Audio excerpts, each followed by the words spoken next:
Welcome to the smartest people in the room. We are glad you are here, and just by showing up, you're already demonstrating your very own smarts. Today, I am pleased to present two of the most interesting and creative executives I've met in quite some time, and you are in for a real treat, and I promise you will leave here smarter and more enlightened than you arrived. Before we get started, please let me take care of some business. First, to the audience, please feel free to introduce yourselves in the chat window. The reason we do these webinars is twofold. First, we want to showcase really smart people and the amazing work they do day to day in the music industry. But the second reason is a bit more nuanced. Many of you know that I'm a music industry headhunter. I run the music practice at Turnkey ZRG, and I place music executives in roles throughout the industry. So by definition and function, I help people connect with companies. In this series, my goal is to help you make more connections, and I invite you to take full advantage of that opportunity. Specifically, I invite you to engage with the speakers and the other attendees in the chat of the Zoom.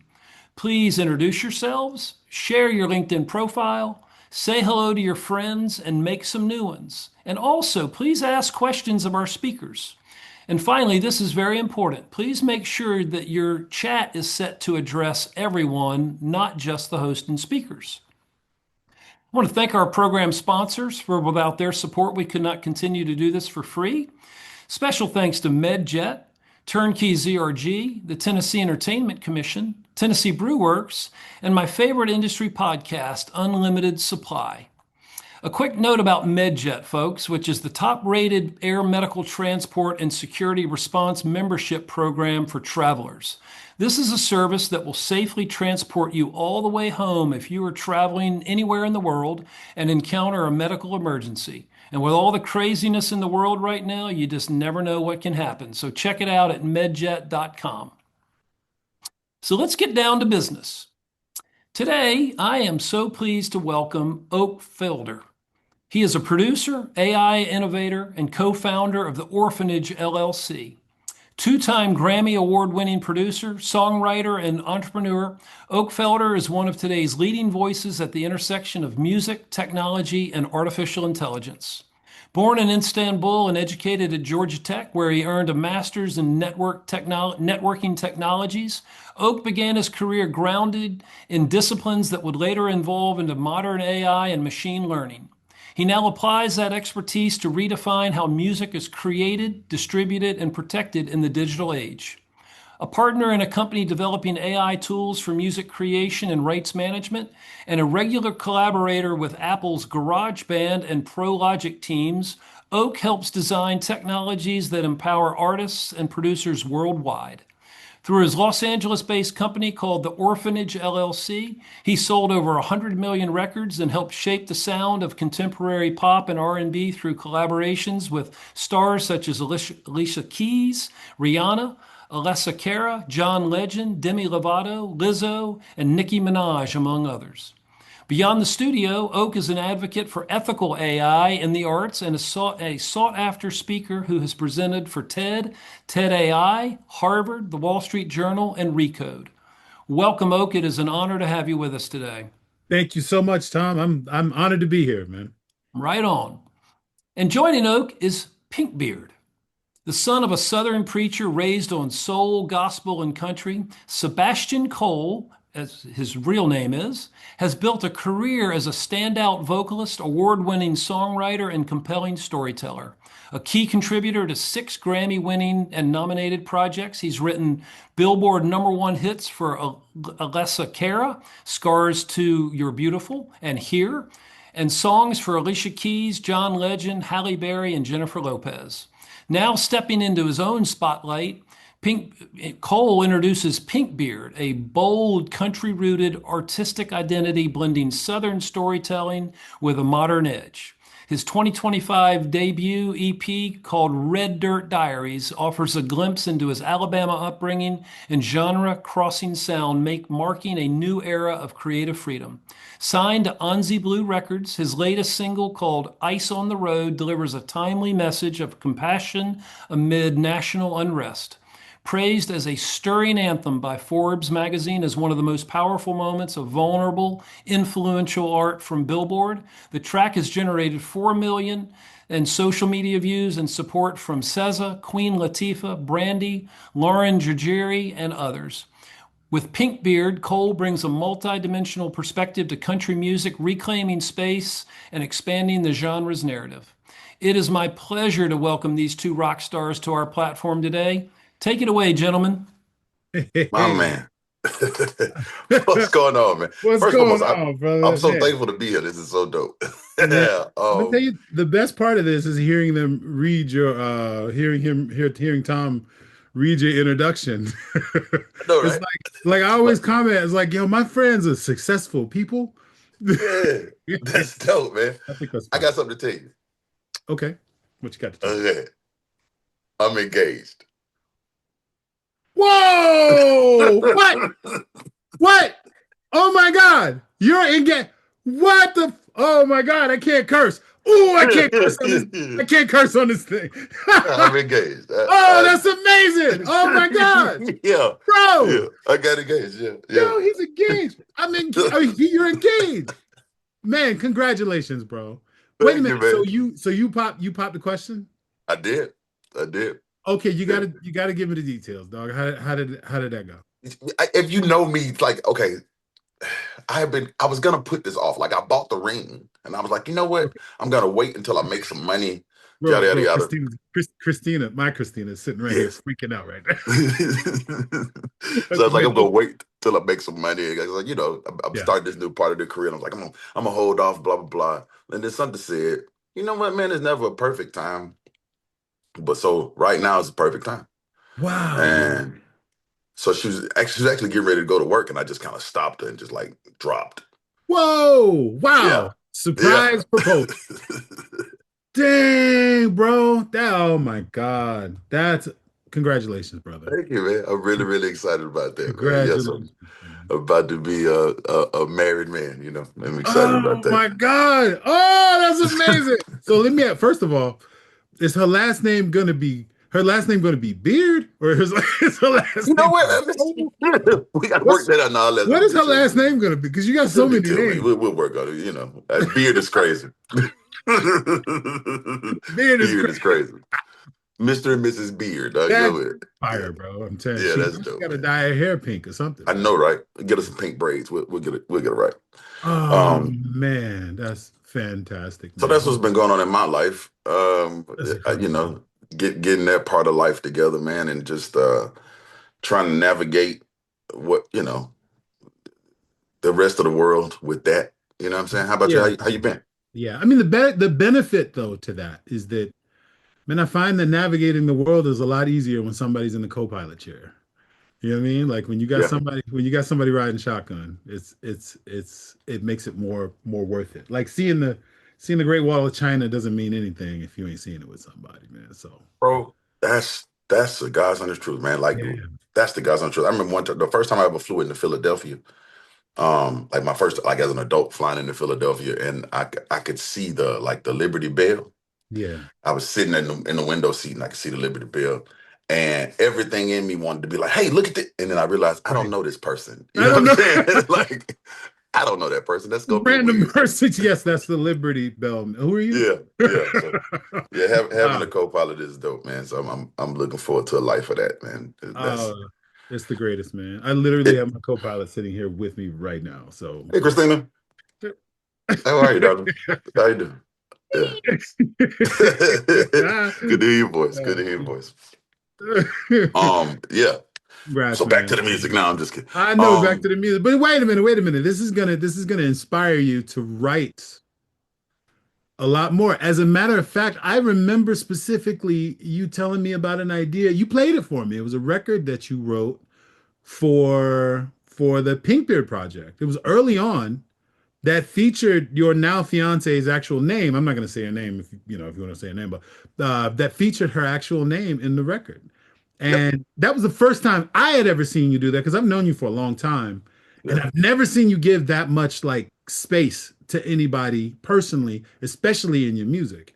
So I guess my question is like, was that the beginning of you sort of knowing that she was the person, or like how did that come about? How did that work out? What's so funny is how intertwined Pinkbeard is as a entity and that relationship. This whole project is called Sugar and Salt, Yeah, and that's it's a lot of entendres in what that is. yeah, yeah, But one of those entendres is like life comes with sugar and salt, and so the whole like arc of the arc of the project is about breaking up with somebody and giving up on that part of life and then finding somebody that makes it worth doing again.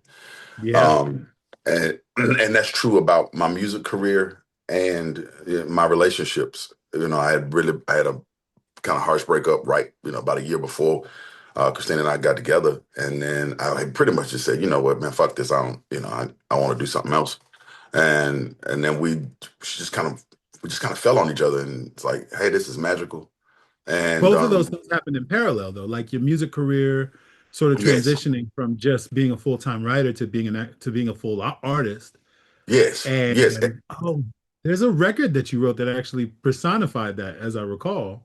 And One slow dance. right, one slow down. And I didn't think about that until recently, bro. Like I'm Yeah, listening to the record, and for a long time, my dumbass, I'm thinking, oh, these must be about a relationship he went through, whatever, whatever, whatever. And it was actually my Christina that pointed yeah, it out. It's like this is him talking about being an artist, yes, and I'm like, yes.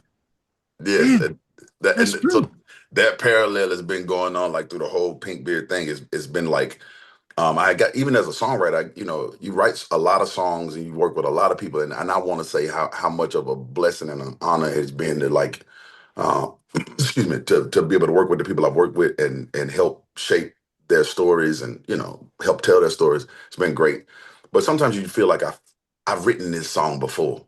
Yeah, I've done this before, and I had kind of gotten burnt out with that whole idea and kind of getting sad about it. And then this happened, and I was like, you know what? I'm gonna give this one more shot, and I want to give it everything that I got this one more time, right? And again, pretty much in parallel with my relationship, and so and so it's been kind of the whole Pink Beard situation has kind of been like a soundtrack to what's happening in my personal life. right. So yeah, Well, I super mean, thankful. I guess if it continues the parallel, by the time you actually get married, you'll be winning a Grammy for Pink Beard Hey, album. hey, hey, like that, You know what I like mean? that. Let's just make sure that happens, okay? Yeah, let's get Hey, it. let's You got a win some Grammys, timeline for man. when you're gonna get married? Because I need to know when I can pick up my Grammy.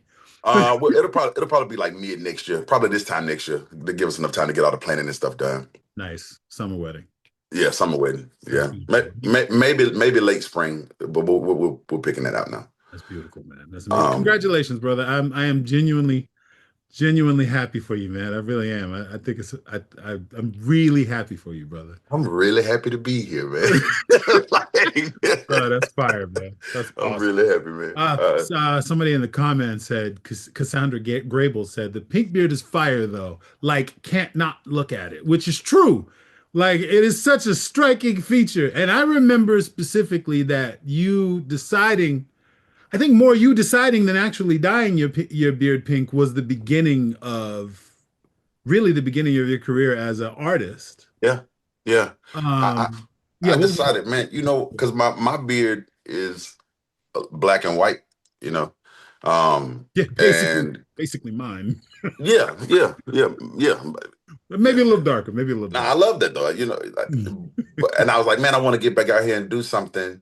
And but I just I'm a very like routine kind of guy, Yeah. I like a routine. I like just and I thought, man, if I don't push myself in some kind of way, I'm not gonna get this done. Like I'll be excited about it for a minute, and then ADHD will kick in, and the thrill will be gone, Yeah. and I won't do anything with it.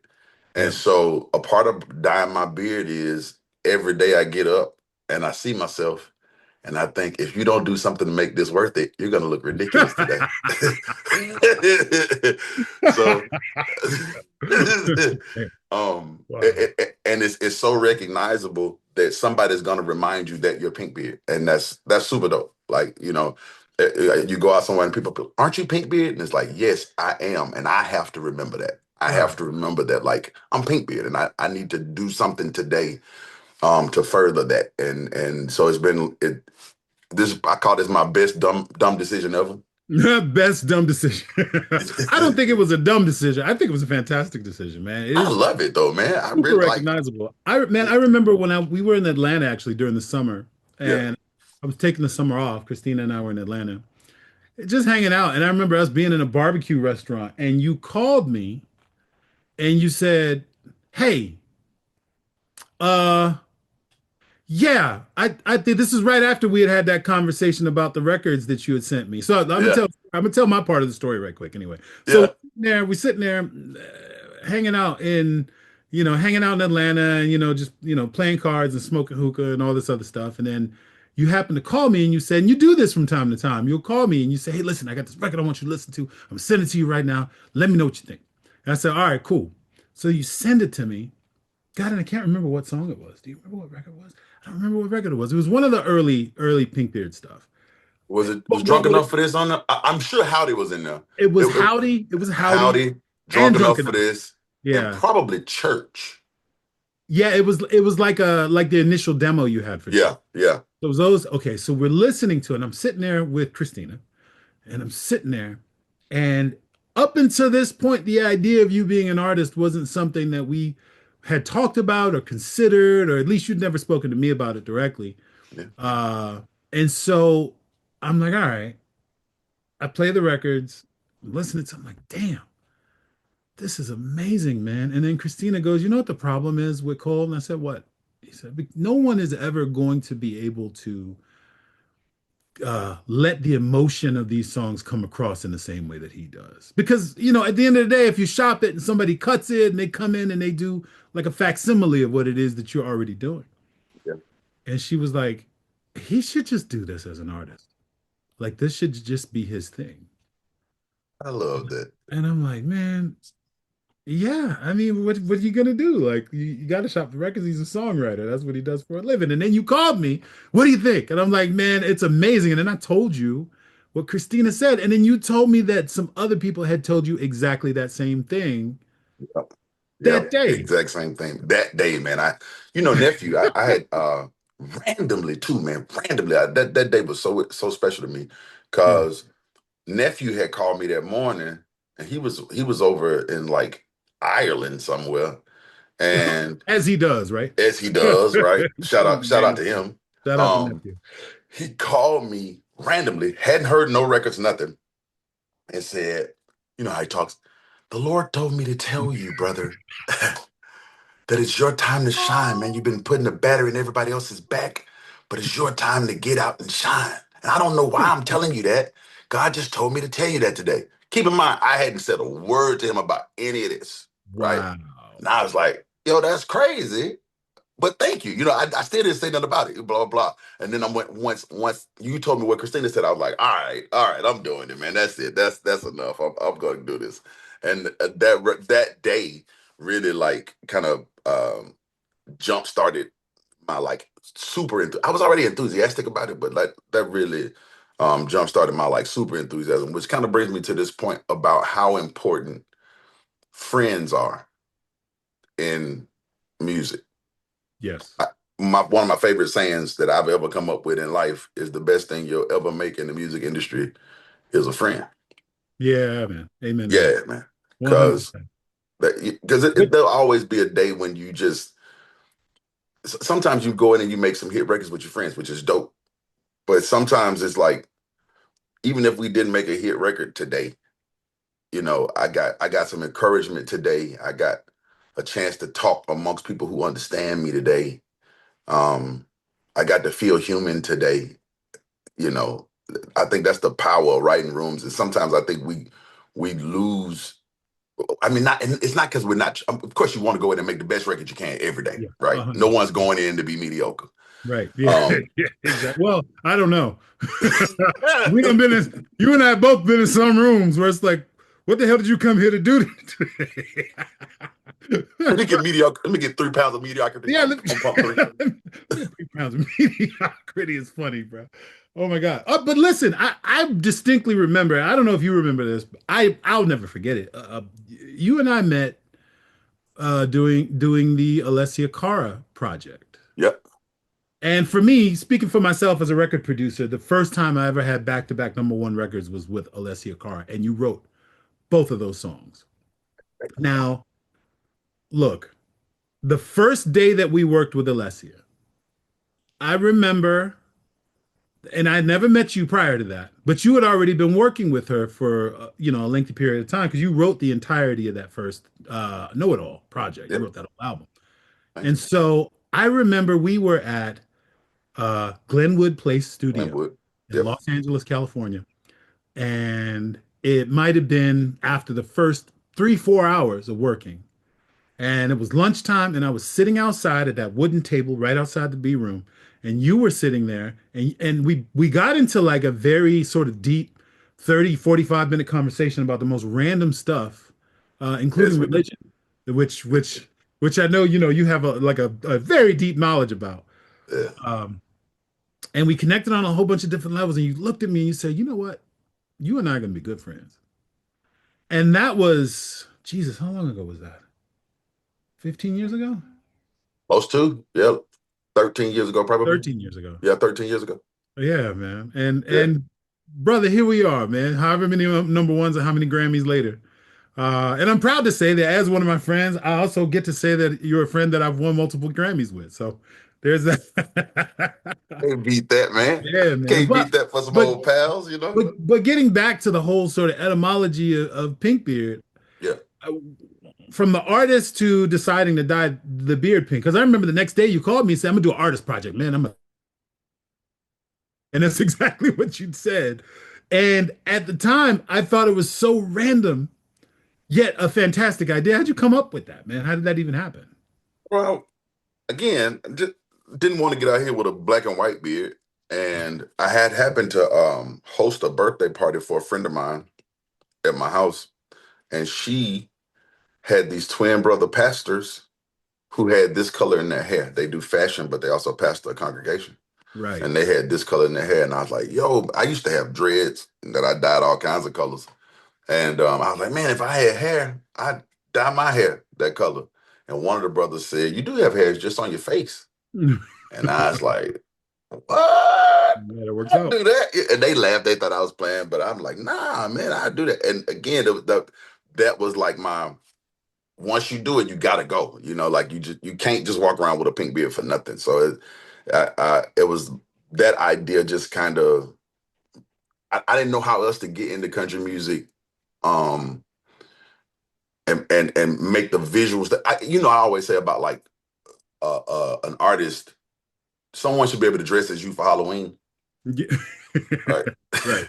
Right, like you should have a look that is distinct enough for someone to dress as you for Halloween, and that was my way of doing it. I was like, man, I'm just gonna, like, if I go with a pink beard, you get out there for that, someone's gonna recognize that, they'll be able to emulate that for Halloween, and yeah, Let yeah. me find out you're gonna start selling Halloween merch as Pink I Beard. need to, man, sell a little Halloween merch, man. Get you a pink beard for the kids, man. Oh, that's fire. That's Pink beard for the fantastic. children, man. Yeah. Why country?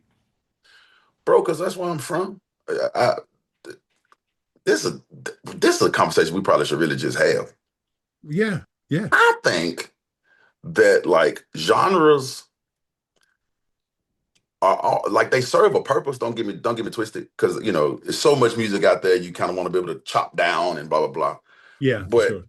genres sometimes act as walls, and I don't think they all do that, Yeah, because a genre of music is always going to be influenced by the area, right? true. Like it's always influenced by like whatever music is in that area, and the musics that are in that area are like plentiful. Yeah, But one of the reasons I wanted to get into country music specifically is because I love country music storytelling, and I thought it served my storytelling the best, right? yeah, Like I like hip hop. I like all kinds of music, man. but I feel like hip hop and country to me are like cousins because both of those genres of music are really more about where you're from. Yeah, One thing you're gonna know about a hip hop artist is they're gonna tell you where they're from before they tell you their name. Yeah. that's true. And what block they from, what city they from, whatever. And country is the same way. You're gonna know what city they from, what town they from, whatever that two lane road is they drive on. You're gonna know that before you know their name good. And so I thought, man, I'd really like to be able to tell my stories that way. But I tell people I don't really. I mean, I make country music. That's how it's genre. But I prefer to say I make music from the country because Yeah, and that makes a lot more sense too, because yeah, at yeah. the end of the day, country music was born in the country. It's just born in the country. And a Yeah. part of that's going to be gospel, and a part of that's blues, and a part of Yep. that's bluegrass, and a part of that is soul. Because all of that music came from about 300 miles of a radius, man. Like, Yeah. those are people, jazz, Zydeco, like all of that's from around the same folk, right? So that the influences are very similar.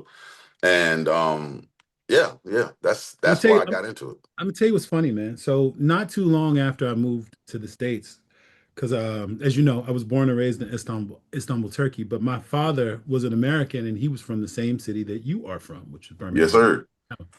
And so when I moved to the States, one of the first places that I came to was Birmingham, Alabama. And while I was there, I went to an event that I never even thought would have existed. See, my father's cousins, and he had he didn't have any brothers, but he had a whole bunch of male cousins that he always hung around growing up in Childersburg, Alabama, actually. Yeah, And we were in Birmingham, Alabama with those cousins.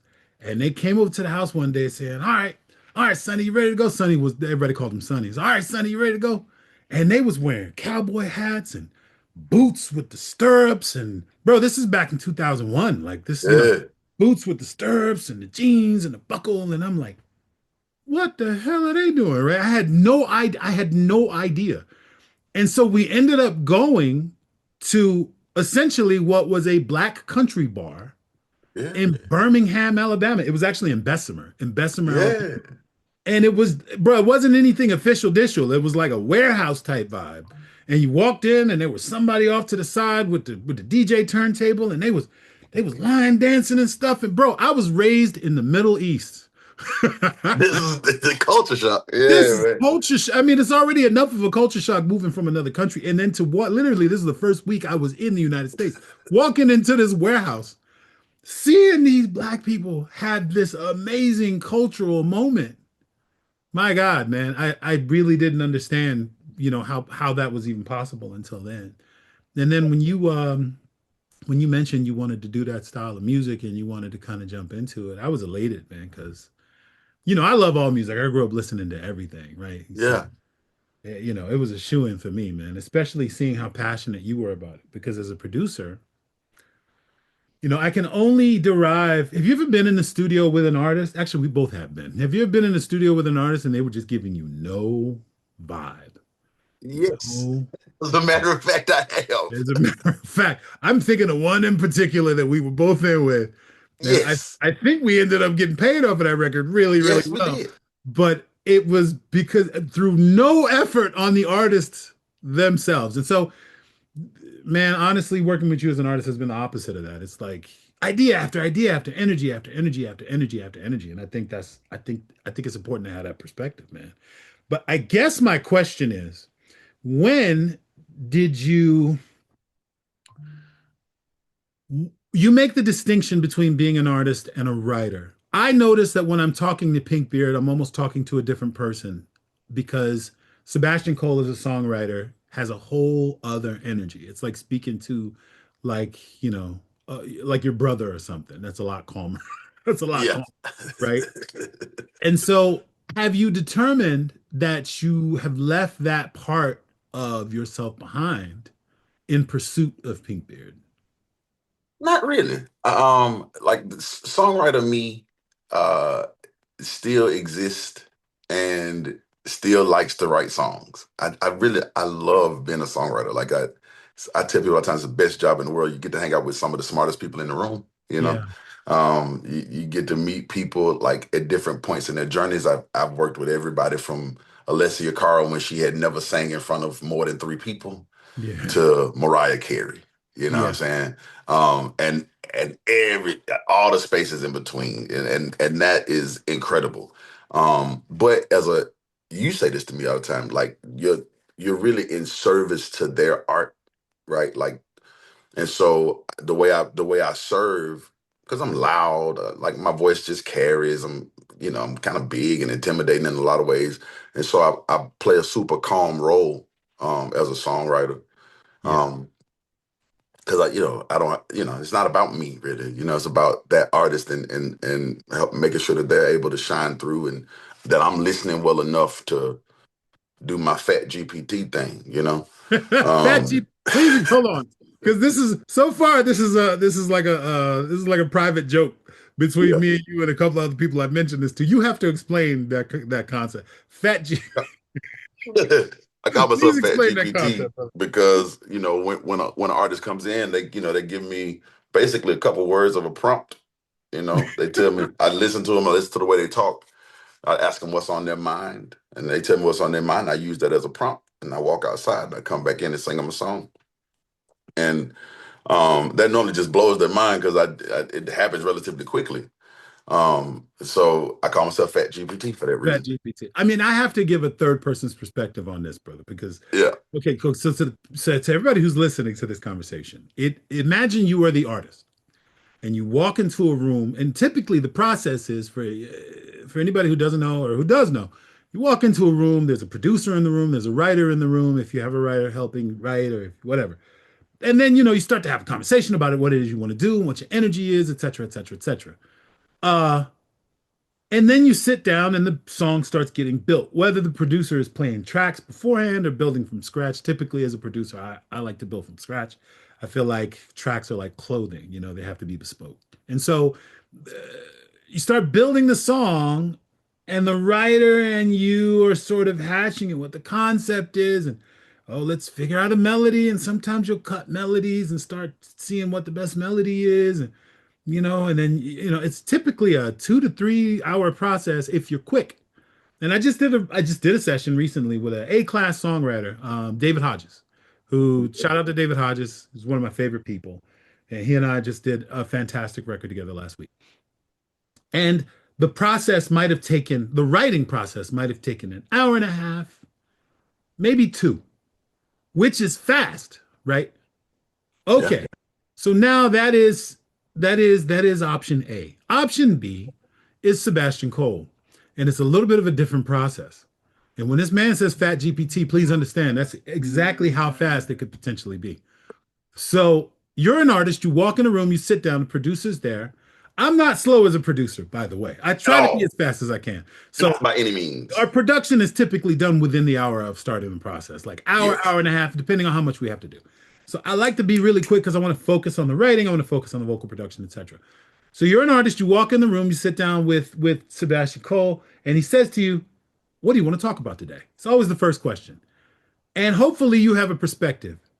It's not going to matter ultimately, but hopefully you have a perspective. Yeah. Oh, I had a bad experience yesterday. I went to the farmer's market and, I bought some bad oranges and it made me feel sick. And I went home, I was in a bad mood, and that made me get into an argument with my significant other. We broke up. That's what happened to me yesterday. Okay. And then Sebastian Cole, a lot of times without explaining what the hell you're doing, Sebastian Cole will get up and leave the room. And I remember you did that one time, and the artist in the room, who was a major artist, looked at me and went, "Does he not like me?"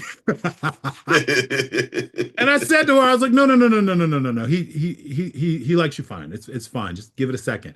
And then you walked back in 5 to 10 minutes later after going outside to smoke black and mild. You don't do Yeah. that anymore. Yeah. Yeah, going outside to smoke a black and mild. Comes back in. Okay, I got it. And you're as the artist, audience members, you'll go, "You got what?" And he'll say, "I got the song. I got the whole song." And he'll go, "No, you don't." And he'll be like, "Well, okay." And he'll go in the booth and sing that whole damn thing, start to finish, in less than 10 minutes. And the first time I ever saw you do that, I was floored. And so now the joke is Fat GPT. Uh, Primarily because you were a lot bigger back then. You've lost a lot of weight since I then. So lost some weight. I don't even know if Fat GPT is still relevant, bro. Like, I still like it. I just like it's got a ring to it, man. It's got a ring to it. yeah. I just keep it around. But But yeah, but so I you was about to know, say, but the fact that a lot of the songs that we've had number ones on, a lot of the songs that we've won Grammys on, a lot of the songs that you have won Grammys on, period. The fact that most of these songs were all written like in less than 20 to 25 minutes. Not that the speed of it matters, not but that it's it just matters. the detail of how good the writing is in that short amount of time. I've never seen it, brother. I Yeah, just, I think of songwriting kind of like I think of like photography in a way, and you can capture the have like quick shutter speed or slower shutter speed, and neither one of them necessarily make for a better picture. They yeah. just make for a different kind of picture, Oh, what an interesting perspective. right? Hmm. And the faster your shutter speed to me, like or like, because I'm trying to just I want to get that. Like that's what it looked like right then, right? Like I'm going that thing, right? Versus giving it time to like slowly develop, and you get some more of a blur in there because the shutter speed's a little slower, you know. Yeah, Um, but I feel like if you say something to me right now, I can capture that feeling right then and there as I quickly get as that. possible. Okay, so Um, Consuelo Corday just asked, when you say written, do you mean lyrics and melody, final draft, or the concept and the hook? oh, I'm lyrics, melody, hook. We Everything, getting out of there. all of it. Yeah, we'll probably be done with this in an hour two. Man, Two listen, hours. This is a li- whole record. This listen, is when I'm going to work, when I'm headed to work, and Christina asks me who I'm working with, yeah, I'm working with this artist, but Cole's writing today. And she'll go, oh, okay, so you'll be home in a couple of hours. yeah. I had you back at the house at 4 o'clock. You'll be home. That's I the, get that's your the house. greatest. Oh, Yeah, it's so good. yeah, I wanted to ask you a question though. So Sebastian Cole has written for a lot of artists. yeah. Is Sebastian Cole writing for Pinkbeard? Do you understand Nah, what I mean by that question? nah. You know who write for Pinkbeard? Who?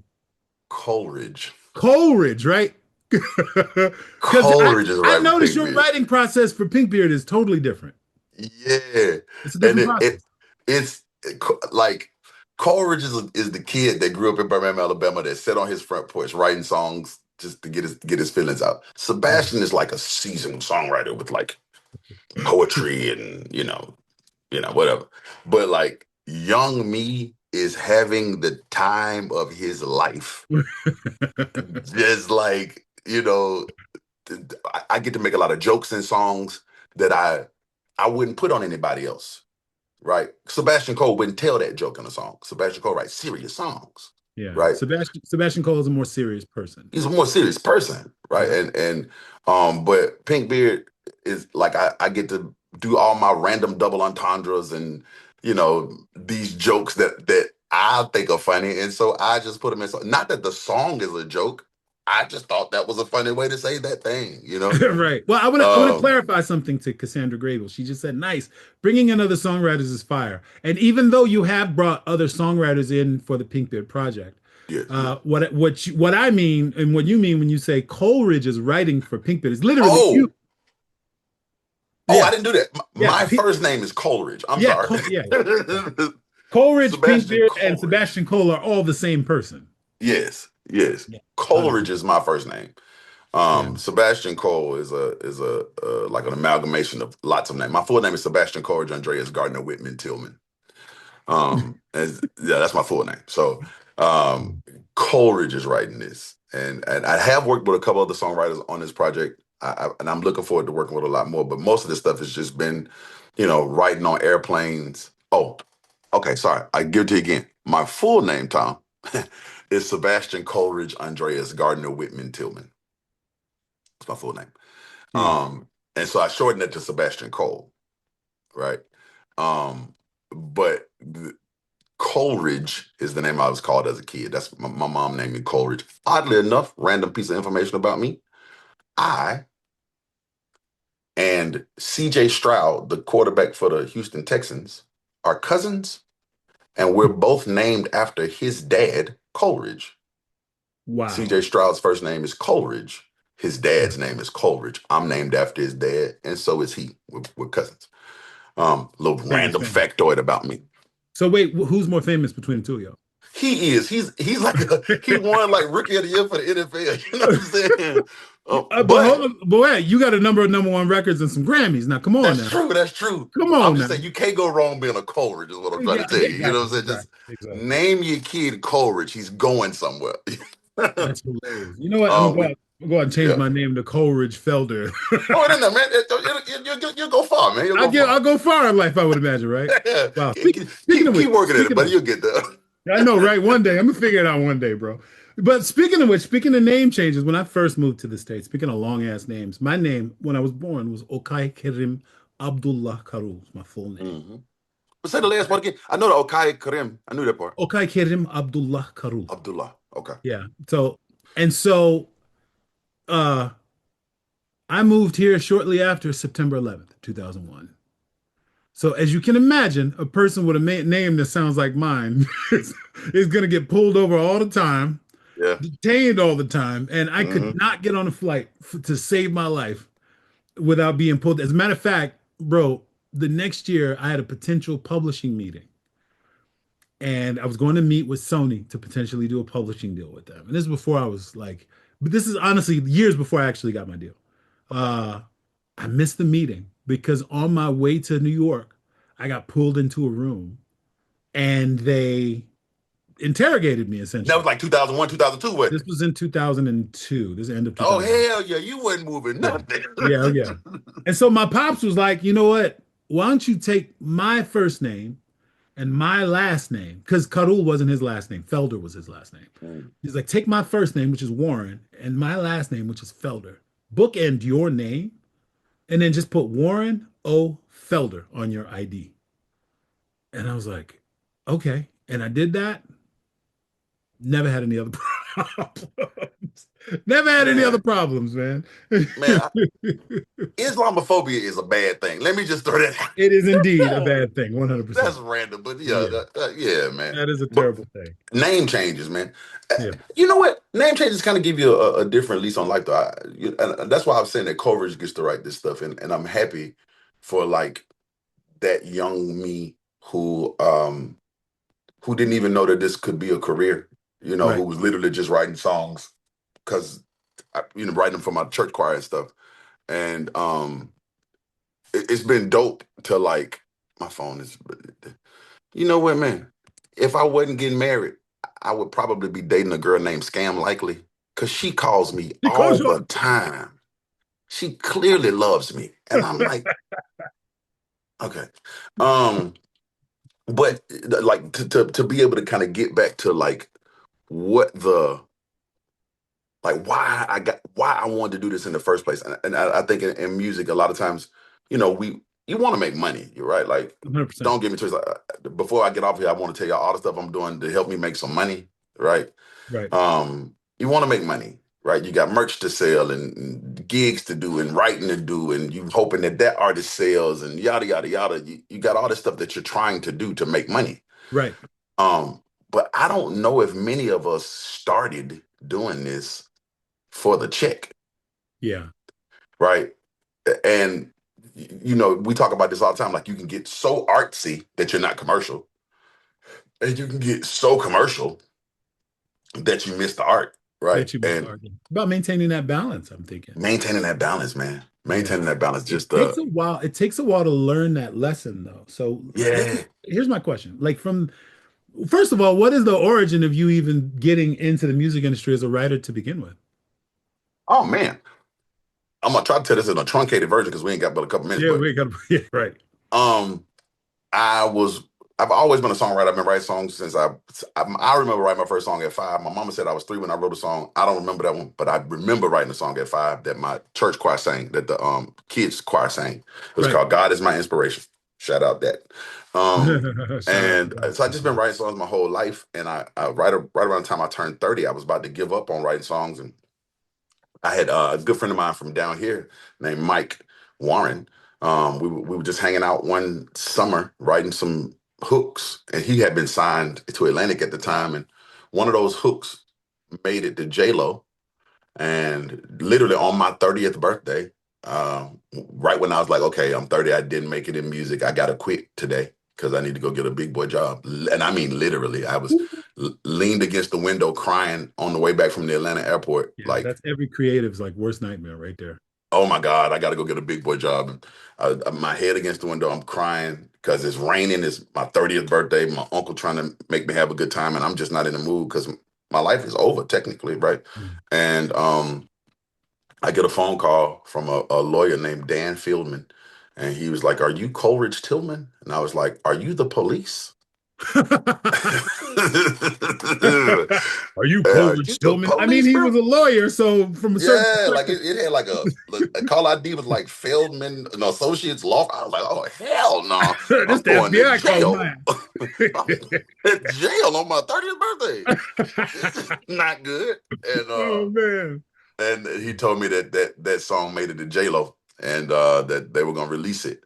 And so that was like I didn't even know how that had happened. My boy Mike had sent it off to a friend of his, and they ended up placing with J-Lo and Lil Jon. And that was my first like published, record. And I was like, First okay, real well, I'm cut. gonna try this out, man. I moved out to LA, and within a month of being in LA, I had signed a record deal and a publishing deal. Wow. Your Yeah. first record deal was with who? Motown. Motown. Okay. First record And deal was with you Motown. did, I remember you ended up releasing a project on Motown, I right? did release a project on Motown. Now, Shout out to Motown for that. And that album was supposed to be a country album, hmm, but respect. they didn't know. They had no idea what to do with that in 2012. And so we kind of R&B'd it out a little bit. But initially, it was like a singer-songwriter country project, and they just didn't know how to, And again, no disrespect to them. Shout out Ethiopia and Zeke and all those good people. Um, but it was just a different time, and they didn't know Yeah, of what to course. do with that. Yeah. Yeah. 2012 was a little premature in terms of understanding what to do with that commercially. Even though I'm imagining that the culture of it did exist.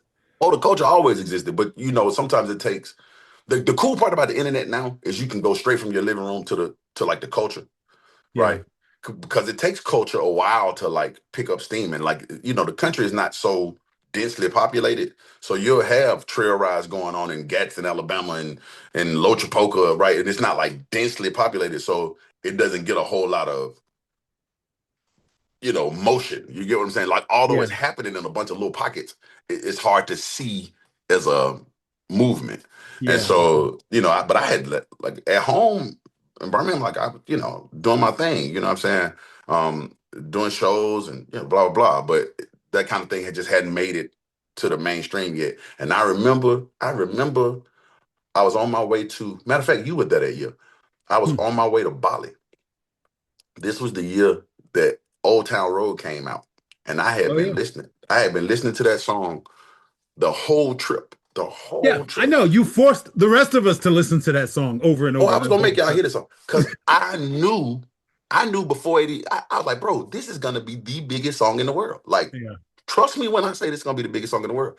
And I got off the plane, and Noah Cyrus was there, You know it was with us. You know it's and she Cyrus. was with us, and she said, "Oh, my dad did a remix of that," and I was like, "Oh, let me hear it." I literally threw my phone. I broke the phone in Bali that year. Threw my phone. No, I remember we were whatever that we went to like this little restaurant right down the street from the studio that we was normally working out of. Yep. And I remember you was standing on the table just playing that record as loud as you possibly could, just Oh, screaming the lyrics. But let I me be. think what I think was happening is you were having a revelation about what was going to be possible in that genre. I Yeah. knew it. Yeah. Bro, I knew it. I was like, yo, this is that thing I've been trying to tell people about. And and that I think it was either that year or the year after that we started talking about the whites. Because I was like, it's something like there is a thing, but I couldn't figure out what it was. And then when I heard Shabuzi, I was like, that's that damn thing again. Yeah. That's that thing I'm telling you. Like there is something to that part of the country that works. Like, Yeah. because that's like the country's quite expansive, right? Like there is like Alabama, we ain't got a lot of cattle ranchers. That's just not an Alabama thing, It's not right? Alabama for We sure. we steel workers, there's a couple farms here and there, but like, we steel workers. We get out and do stuff with our hands and stuff. And so, but most of the stuff that you hear about like the country, you think like Texas country, Yes. right? Yeah. But most folk who live in quote unquote the country don't necessarily live Texas country. Yeah. right? And Yeah, so they when live in you Alabama, they hear, live in Louisiana, they live in yeah, they live in Tennessee. Louisiana, they country folk, but they live like in a little small town off of Montgomery, or you know what I'm saying? Yeah. So they not like Tidno Road. 500 miles away from the next gas station Right. country, right? Yeah. And so when I heard what Lil Nas X was doing, and when I heard what Shaboozey was doing, I was like, that's that thing, man. Like, and they're doing it in a younger way than how I see it. But I like the light just went off in my head, and then I went to the Grammys. I guess that's 3 years ago now. I went to the Grammys 3 years ago. I was nominated for Best R&B Song with Halle, and And that's Halle Bailey. Well, it Halle was when Bailey. Yes, that was when you were nominated for Angel. yes, yes. What a beautiful Um, song, brother. Thank you, man. And so I'm at the awards. I had been to the Grammys a couple times before, but I never went in the daytime. I thought those are the lame awards. I don't know why. It was Those are actually more exciting to me. actually yes, Yeah, the and daytime Grammys are way more exciting to me, man. yes, and it's more friendly. Like everybody in Right. there is just like really happy to be there. Like it was Exactly. great. 100%. And once they got to the Americana Awards, I was like, bro, I felt like you remember like when you go outside and the street lights come on and your mama say, "Oh," and you could be 99 streets away. You'll hear You heard that. it. You'll hear When it for sure. when they start going through them Americana Awards, courage! Heard the Get the call. fuck up. Yeah, bro. I was like, and when I was walking out, I called Peter. It started raining again. Every time my life changed when it rained. I Yeah, called yeah, Peter. yeah. My life changes when it rains. Oh man. Yeah. Called Peter. I was like, Peter, I think I want to do that. And Yeah. Peter said, it's a lot harder than you sure about that? Being an artist is a lot harder than you think. I was like, bro, And by the way, Peter, we're talking about Peter Koki, our manager extraordinaire. a man is extraordinary. He's in Shout out Bali to right Peter now somewhere. Kokiard. He's in Bali right He's in now. Bali right now. Yeah. My man. I was like, man, I want to do that, man. He was like, it's not as easy as you think. I was like, man, I promise you, man, it just felt so much like home. Like that's how I should present that. And yeah, yeah, that's how that Man, happened, man. I mean, listen, life changes when it rains. One thing that I've noticed though, I saw a comment in the chat that says, somebody's working as hard as they can to do the thing that they love, and they're doing a whole bunch apart from writing. It's going to happen. And it made me think about a parallel to what you just told me. Looks like the biggest moments of your life happened when you course corrected. You were just about to stop on your 30th birthday, and then it was like, no, this is what you're supposed to be doing. And then you got to what you felt like was, the conclusion of whatever your writing career was going to be. It's like, no, this is what you're going to be doing. And so I think that says a lot. I'm really kind of speaking to the comment as well. I think that says a lot about the idea of success. The road to success is essentially a line, right? A line that you're standing in. Yeah, And whether or not you're successful, it has everything to do with whether or not you get out of line. yeah, And sometimes there'll be a sign that'll tell you, nope, don't get out of line. Like stay right there in line because it will inevitably happen. The difference between success and failure is whether or not you stop trying. And very true. I'm just wondering, those were like two low points for you that turned into really high points for your career, Yeah, just from that standpoint. Has that been mirrored in your personal life as well? I mean, obviously, we know where you are with this exciting news about you about to get married and stuff. yeah. But has there been a parallel to that in your personal life as well? Or Oh my God, yes, man. Like I'm one of those people. I'm one of those people that like like I put my blinders on and I just go for a thing a lot of times, right? yeah, And if it doesn't work the way I intended to work, I am normally crushed. And so in my personal life, I had kind of reached, again, the day I got that phone call about the JLo record, my yeah, personal life was in shambles, right. right? Because I was broke. I had just got back from this like horrible casino tour in France. I didn't make any money. I was Oh man. broke. I was sad.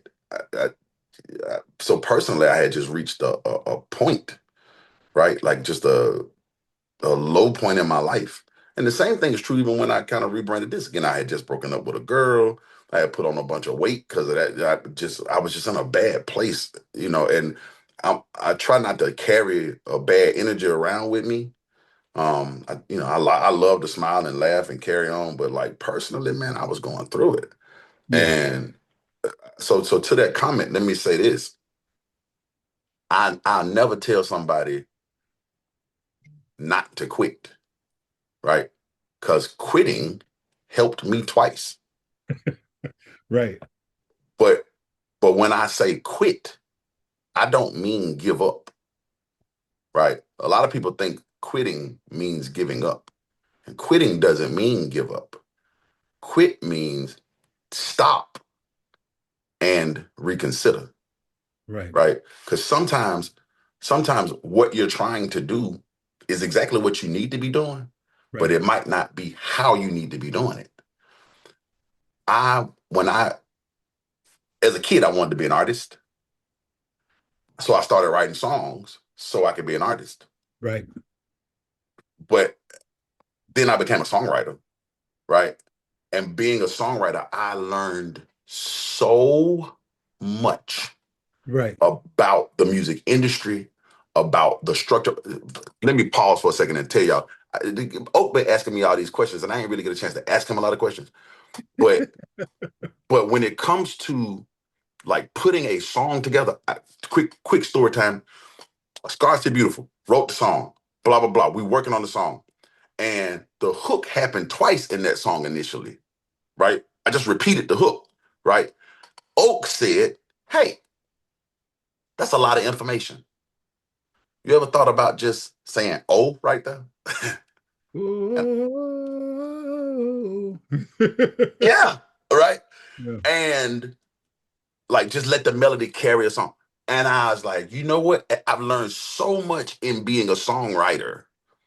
I learned, but keep in mind, kid me wants to be an artist. I turned into this songwriter. And just when I'm tired of being a songwriter, right, you get to be an artist, right? And so I wasn't wrong. I was just early. You know what I'm saying? And so sometimes you have to quit in order to like refocus yourself on what am I doing? Why am I doing this? What is it that I want out of it? Right? Those things are just so important to your person, Yeah. right? Because you don't want to get lost in chasing success and whatever, right? Yeah. I mean, success comes kind of naturally from the greatness that it takes to build yourself up in any Yes. specific space. But speaking of building yourself up, there's a question here from D. And I want to get your perspective on this because I got my own perspective on it as well. If we Okay. have zero connections in the music industry, how can we start on that path of getting in as a songwriter? Bro, hear me out. A star will only shine as bright as the sky will allow. The people around you Right. are your sky. 100%. If you have zero connections in the music industry, because the music industry is just the industry where they make music. That's it, right? Don't think about the people that's in them offices. Shout out to Tom who puts executives in good places. No disrespect to those people, right? But all those people are just waiting on you to be industrious in music, Yep. right? But people like me don't make up the music industry. We participate in the industry of music, right? And the gates are blown off. No one can stop you, right? So the when I say the sky, the people around you, find you somebody around you that you like. Going back to the thing I said earlier, the best thing you're gonna make in this music industry is a friend. Yep. 40 and Drake, Mike Will made it in Future. I can do this all day, literally. Like Dr. Dre and Snoop Dogg, Dr. Dre and Eminem. Find you somebody that you like, that y'all can work together. Hell, me and Mike Warren, me and Oak, me and Nephew. Find you somebody that you like, that you would work with, that you can work with, and put it together. Yeah. Put I it mean, together. my echo to that is I'd never had a number one by myself. I've never won a Me Grammy either. by myself. Me either. I've never got any of the accolades that I can turn around and look at and point at and say, this is why I'm successful. I can't say that I did that by myself. Your collaborators are only as good as the people. A creative is only as good as their collaborators, is what I mean to say. Yes. So Yes. from my perspective, answering that question is basically find good people, find your people, and jump in and write some good music and let people see what you're doing. Yes. And And that's don't be afraid to let people see what you're doing. Like that's the whole thing. Like it's yeah, like put it together quick. Me and Oak did this song Ice on the Road, right? And literally the song just kind of hit me when I'm in my hotel, right? I'm on my way to a session and I had happened to pass some ICE agents on the way into town. And in the hotel, the song hits me and I'm thank goodness I'm fast. Because Oak and I had already worked all that whole afternoon, right? And it was time to go home. And I was like, Oak, I want you to just hear this idea I have. And I sung it for him. He was like, man, I love that. Let's do that. And about an hour and a half later, we had a song, I right? Or see at you least the guys are first fun. verse on the hook. But initially it was just supposed to be a social media post. I really wasn't even planning on turning it into a whole record. But put the video out for it, put a little like Instagram video out for it, and it went up. So I was like, all right, we'll turn it to a whole song. But I say that to say, I asked him when we finished it, I was like, do you mind if I post this? Him and Jamie. I was like, do y'all mind if I post this to see what kind of reaction it gets? And they were like, yes.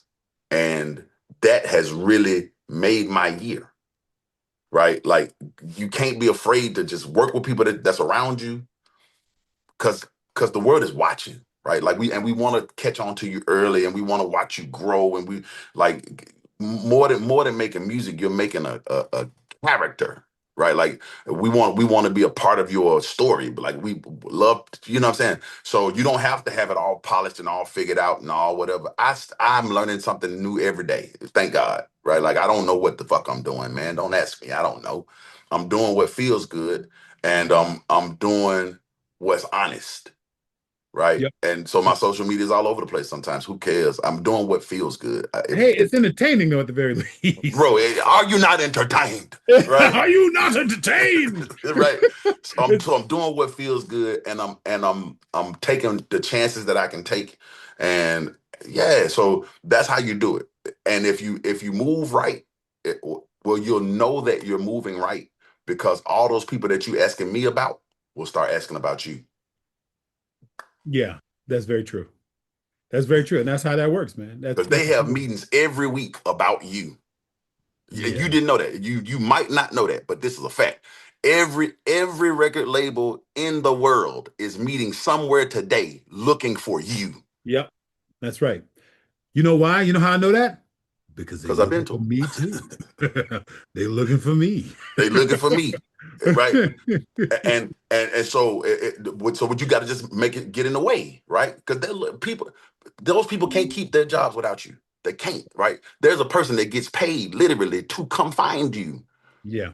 right? They're Yeah. looking for you. But if you're too scared if you're waiting to like, oh, I got to put this on XYZ artist, they already got XYZ artists, Yeah, for right? They sure. already got XYZ artists. They don't have you They though. don't have you yet.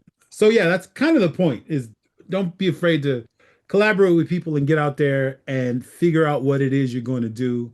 Map and strategize, really think about what your future is going to look like. But speaking of which, what is in the future for Pinkbeard? Man, the What are future for you Pink Beard. what are you planning on? Like I know we're about to start up another project, which we've kind of already started, right? And yeah, we've Bro, already.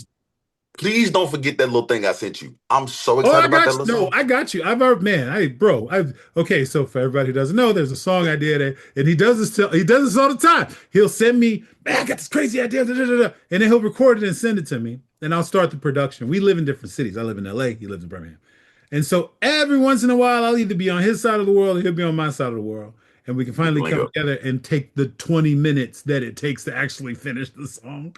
I'm But so excited about that song. a lot, Um, but a lot of the music that we do tends to be something that he'll start on his end. He'll throw it to me over here, and I'll kind of do something to it. I have some lattice work. I have chord productions, I have chord progressions, and what I think is an interesting drum sequence for that idea. And I'm looking forward to doing it. It's going to be amazing, brother. It's So excited about that. gonna be really Um, cool. So yeah, but what's the future for Pink Beard right now? I'm going on AGT. I'm going on AGT. I think my episode airs Let's July specify 20. exactly what AGT Oh, is. I want to make America's sure. Got Talent. America's Got Talent. Amen to that, Yeah, brother. I auditioned and I made it back to the final rounds. So I'm super excited about that. Another thing about like starting this part of my career, I wanted to treat it as if I I didn't know anybody, right? I did other than you. But like, I did all the auditions. I just want to get out there and have fun, man. I made it on AGT. I think my episode airs July 27th. So make sure y'all Woo! do that. I'm going on tour in July. Nice. I'll be in Atlanta on the 8th, Jackson, Mississippi on the 9th, Chattanooga on the 10th, Madison, Tennessee on the 11th, Cincinnati on the 12th. I'm back in Birmingham on the 18th. Um, uh, I think I'm gonna put out a new single at some point soon. But I'm getting married. You know what I know, I'm hey, saying? bro. I'm Yeah. playing Oh a yeah. lot of stuff like that, man. What's Oh, also, Oak and I just did the theme song with Kirby, the singer Kirby. We just Oh did the yeah. theme song for the Spider-Man Noir series. Spider-Man Noir. Yeah, that's right. We did the theme song for that show. So I 100%. still write songs, guys. I still write Yeah. songs. Every once in a while. Yeah. I feel like if I absolutely need it, I'd pick up the phone and be like, hey, will you write a song for me, brother? I feel like I can convince you to do things every once in a while for a brother. Without question. What's next for you? What you got going on? Oh man, I'm scoring the sequel series to A Different World on Netflix. Yeah. Yes, I'm doing that. Where you going? What's wrong with you? Yeah, yeah. What? I'm scoring the sequel series to A Different World on Netflix. That's crazy work. Yeah, man, it's pretty cool. I'm That's like so I'm crazy. 70% through the process already. It's been a lot of fun. And I was a fan of the original show back in the 90s. That Uh who was it, man? That made yeah, me want to go to college. yeah, right, right. It made you wish that Hillman College actually existed. Uh, yeah. But you know Yeah, what? like that's crazy. As a rap gift, they're gonna send me a Hillman College hoodie that I'll be able to wear. So That's how fire is that gonna be? crazy.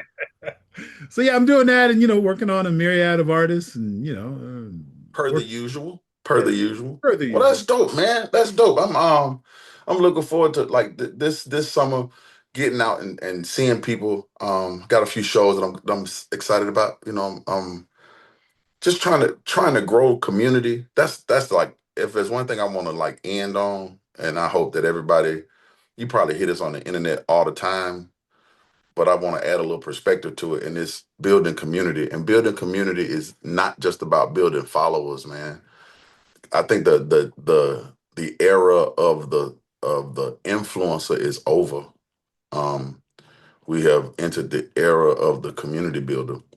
Hmm. And like I don't know, like if y'all got TikTok accounts or Instagram accounts or whatever, having a million followers don't mean nothing, right? Your followers don't even see your videos, right? And so it's not about whether or not people will hit the follow button per se. You want people to hit the follow button because it's a nice metric, but more important than just hitting that follow button is getting people to engage, and so using platforms to engage people in ways that you really want to engage them. Like that's Right. so important, right? You want to. So this is why I think it's so important to be authentically yourself, because it's only so long you can wear a mask, right? And eventually that mask slips, and now your community is gone. But if you can be yourself and try to build a community around the things that really interest you, Right. the things that really move you, then you can always be authentic. It's not as much work. You don't feel like I gotta post today, right? It's more, I want to tell my community this today. And those are the kind of people that get up and come to your shows. And man, I've had people travel like literally across country to come see me sing a Wow. song, like literally across country. A guy on my second concert ever. This is crazy. On my my second show ever, which was in Nashville, Tennessee. Uh, husband and wife drove down from Chicago. Keep in mind, this is my second show ever. I don't have a single out, nothing. They just seen my stuff on the internet. Drove down from Chicago for their 20th wedding anniversary. Woo! And I said, when he told me that, I said, I better not mess this up too bad, because I was about if to I mess say. up your 20th red anniversary, she gonna kill you. She I mean, is yeah, I was going about to to kill say, you. my man's his life is on the line. Yeah, there was a lot of skin in the game on that one, right? Amen to that. Oh my God. So yeah, man, just building that community, man, and what cultivate that as much as you can. That I'm learning how to do that on a day by day basis. Things like this. Let me tell Tom, thank you for having me on this, man. Because things like this is how you build community. How people get to know that I'm a real human being.